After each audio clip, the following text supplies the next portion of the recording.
और इस बीच बड़ी खबर आ रही है। दिल्ली गैंगरेप केस से जुड़ी हुई नाबालिग आरोपी को 3 साल की सजा सुनाई गई है। जुवेनाइल जस्टिस बोर्ड ने दोषी करार दिया है उस नाबालिग आरोपी को और 16 दिसंबर की इस घटना में 3 साल की सजा नाबालिग को सुनाई गई है। ये इस वक्त बड़ी खबर आ रही है।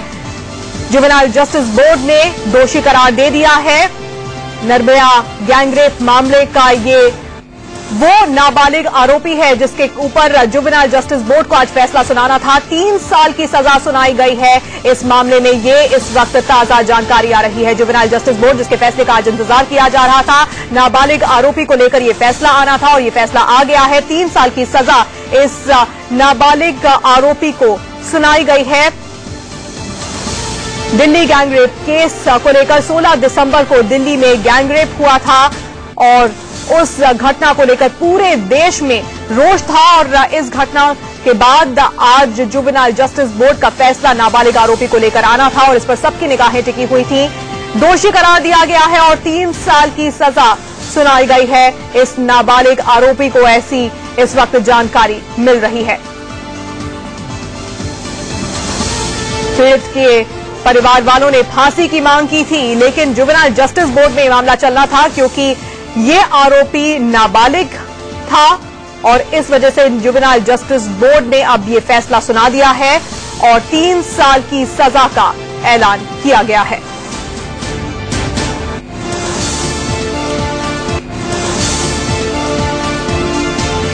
दिल्ली गैंगरेप केस में नाबालिग आरोपी की सजा का ऐलान हो गया है। जुवेनाइल जस्टिस बोर्ड ने 3 साल की सजा सुनाई है इस नाबालिग आरोपी को। 16 दिसंबर को दिल्ली में जो गैंगरेप हुआ था निर्भया के साथ, पीड़ित लड़की की सिंगापुर के अस्पताल में जान चली गई थी और इस मामले में जो नाबालिग आरोपी था उस पर आज ये फैसला आना था। फैसला आ चुका है। जुवेनाइल जस्टिस बोर्ड ने दोषी करार दिया है और 3 साल की सजा सुनाई गई है।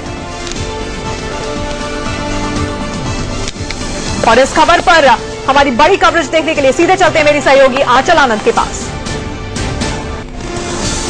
तो इस वक्त एक बड़ा फैसला यहां पर तान्या आया है। जुवेनाइल जस्टिस बोर्ड ने फैसला सुना दिया है। गैंगरेप के जो नाबालिग हैं उनको 3 साल की सजा सुनाई गई है और ये स्पेशल होम में सजा रहने की सुनाई गई है। पहला बड़ा फैसला 16 दिसंबर की वो घटना जिसमें 23 साल की एक लड़की जो कि फिजियोथेरेपी की पढ़ाई कर रही थी, बहुत जल्द डॉक्टर बन रही थी, उसको गैंगरेप करके मौत के घाट उतार दिया गया। उस मामले में पहला फैसला है। जुवेनाइल जस्टिस बोर्ड, दिल्ली में जुवेनाइल जस्टिस बोर्ड जो है उसने अपना फैसला सुना दिया है।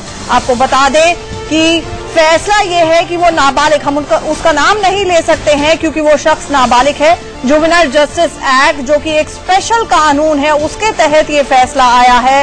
फैसले में 3 साल की सजा सुनाई गई है, वो भी एक स्पेशल होम में रहने की। आपको बता दें यहाँ पर कि जो नाबालिगों से जुड़ा हुआ कानून है वहां पर एक अलग तरीके से ट्रायल चलता है, कानून की पूरी प्रक्रिया चलती है और उसके बाद जो ज्यादा से ज्यादा सजा हो सकती थी वो यही हो सकती थी कि उसको दोषी करार दिया जाए और 3 साल के लिए स्पेशल होम में भेज दिया जाए, जो कि भेज दिया गया है। आपको बता दें यहाँ पर कि हमारी लगातार सुबह से इस पर नजर बनी हुई थी। बड़ा सवाल यही था कि सजा आज हो जाए तब भी क्या ये इंसाफ होगा। हमारे साथ आशीष से ना जुड़ रहे हैं हमारे संवाददाता। आशीष, क्या ताजा जानकारी है? बिल्कुल, कोर्ट का फैसला आ चुका है। जैसा सुबह हम लोग चर्चा कर रहे थे कि इसमें मैक्सिमम जो होगी वो 3 साल की पनिशमेंट होगी। पीड़िता की जो मां है वो हमारे साथ है, उनसे जानेंगे कि मैं फैसला कोर्ट आ गया। मैं इस फैसले से खुश नहीं हूँ और उसकी सजा कुछ भी नहीं है। इससे तो अच्छा क्यों आप छोड़ दे उसको, मुझे कोई फर्क नहीं पड़ता। मुझे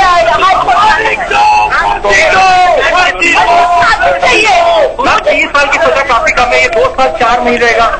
सरकार ये कह रही कानून बदल नहीं सकता बीच में। आशीष, हम जानना चाहेंगे कि आपके पीछे ये जो प्रतिक्रिया दे रहे हैं, हम हमें बताइए, हमारे दर्शकों को बताइए कि आपके पीछे लोग जो प्रतिक्रिया दे रहे हैं, फांसी की मांग उठ रही है, वहाँ पर क्या लोगों का जमावड़ा बन गया और निर्भया के माता पिता जो अंदर गए हुए थे क्या वो बाहर आ गए हैं?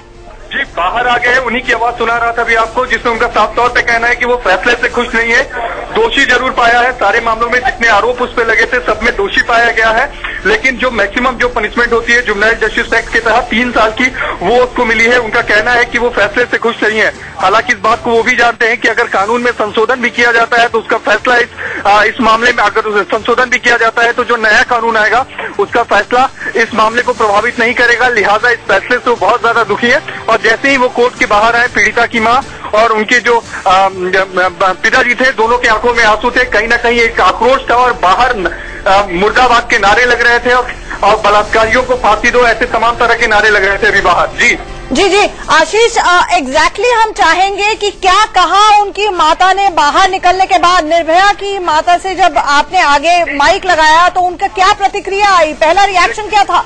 देखिए, जैसे ही वो बाहर आई कोर्ट रूम के, जैसे ही वो बाहर निकली, उनकी आंखों में आंसू थे और उन्होंने सबसे जो पहली लाइन बोली वो ये कि उसे बस 3 साल की सजा हुई है। दूसरी लाइन उन्होंने बोली कि मैं इस फैसले से बिल्कुल भी खुश नहीं हूं, हम इसको ऊपरी अदालत में अपील करेंगे। और उनका कहना है कि हमें इंसाफ नहीं मिला। ये 4 महत्वपूर्ण बातें जैसे ही वो कोर्ट से बाहर आई उनकी तरफ से कहा गया। इंसाफ नहीं मिला है। निर्भया की मां से जब बात की गई, सुबह से माता पिता दोनों निर्भया के अदालत में इंतजार कर रहे थे जुवेनाइल जस्टिस बोर्ड में कि कब फैसला आएगा। जो फैसला आया उससे वो परिवार खुश नहीं है। क्या देश खुश है, बड़ा सवाल है। हमारे साथ ऋषि मल्होत्रा जुड़ रहे हैं। ऋषि, जिस तरह से हमारी लगातार कवरेज इस मामले को लेकर चल रही है, आज फैसला आना था, लेकिन क्या ये फैसला वाकई अपने आप में इंसाफ है? कम से कम निर्भया के परिवार को लगता है नहीं। जी, ये एक्सपेक्टेड था कि अगर सजा होगी तो मैक्सिमम सजा जो होगी वो 3 साल होगी, जो कि जुवेनाइल जस्टिस एक्ट के अंदर प्रिस्क्राइब्ड है। इसके बाद ये कहना विक्टिम्स का कि उनके खिलाफ वो अपील फाइल करेंगे एनहेंसमेंट का, अनफॉर्चुनेटली जुवेनाइल जस्टिस एक्ट के अंदर कोई ऐसा प्रोविजन नहीं है जिसके अंदर 3 साल मैक्सिमम सजा के बाद कोई अप्लाई करती है। मैक्सिमम जो है वो हाई कोर्ट में एक रिवीजन फाइल कर सकते, लेकिन रिवीजन भी मेंटेनेबल नहीं होगी बिकॉज उनको जो सजा दी गई है वो मैक्सिमम है अंडर द एक्ट। तो ये बहुत ही एक अनफॉर्चुनेट इवेंट है जिसके अंदर सजा भी मिली है लेकिन इंसाफ नहीं हुआ। ऋषि, कुल मिलाकर माना जाए जुवेनाइल जस्टिस बोर्ड का पहला फैसला 16 दिसंबर की गैंगरेप के बाद आ गया है। ऐसे में कोई कानूनी जरिया, कोई तरीका कि इनहैंसमेंट हो जाए, 3 साल से ज्यादा सजा इस शख्स को मिल पाए, ऐसा कोई कानून एग्जिस्ट करता है या नहीं?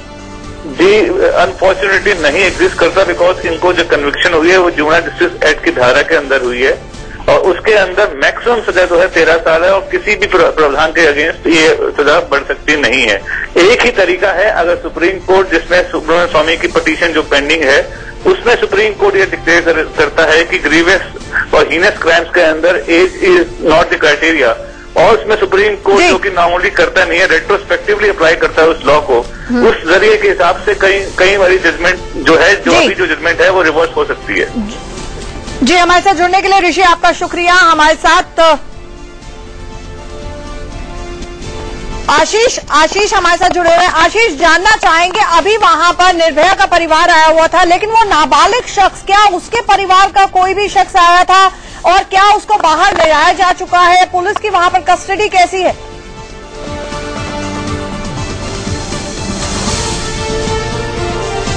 हम आशीष से संपर्क साधने की कोशिश करेंगे। इस दौरान एनके सिंह वरिष्ठ पत्रकार हमारे साथ जुड़े हुए हैं।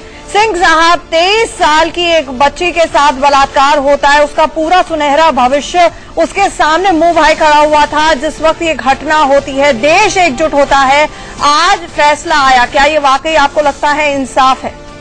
अफसोसनाक है, इसलिए नहीं कि सजा कम हुई या ज्यादा हुई, इसलिए कि हमारे यहाँ जो लॉ बनाने वाले हैं वो जो सोसाइटी की रियलिटीज आती हैं, लॉजिक पावर जब सोसाइटी का डेवलप करता है, एक्सपेक्टेशन स्टेट इंस्टीट्यूशन से डेवलप करते हैं, तो उसमें हमारे जो कानून बनाने वाले हैं वो उस समय चुपचाप बैठे रहते हैं। पूरी दुनिया में ये डिस्कशन चल रहा है कि क्राइम का नेचर देख के डिटरमाइन किया जाए कि जुवेनाइल कौन है, और यहां पे आप देखें 3 साल की सजा, चूंकि इससे बड़ी सजा ही नहीं है। और आप जानते हैं क्रिमिनल जूरिस्प्रूडेंस के फंडामेंटल्स कुछ है जिसमें पहला ये है कि आप रेट्रोस्पेक्टिव इफेक्ट से सजा नहीं देते हैं, लिहाजा अब उसका कोई मतलब ही नहीं है। और मुझे याद है कि सरोजनी नगर